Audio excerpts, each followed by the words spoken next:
qaadaya. Jenaraal Maxamed Aadan Axmed taliyaha ciidanka xoogga dalka Soomaaliyeed ayaa ugu dambeyntii sheegay in aan loo dulqaadan karin in taliska ciidanka xoogga dalka lagu waardiyeeyo goobaha sida gaarka loo leeyahay.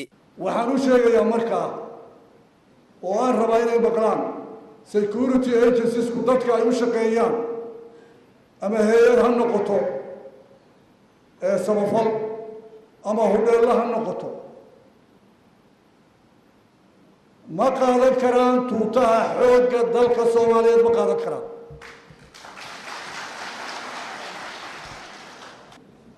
wasaaradda arrimaha nabadgelyada ayaa qaabilsan ururada nabadgelyada ka shaqeeya oo madaxa bannaan. ururada madaxa bannaan waxay hoos yimaadaan wasaaradda amniga iyo hoos yimaadaan. Maxamed Xasan Cali, SNTV, magaalada Muqdisho.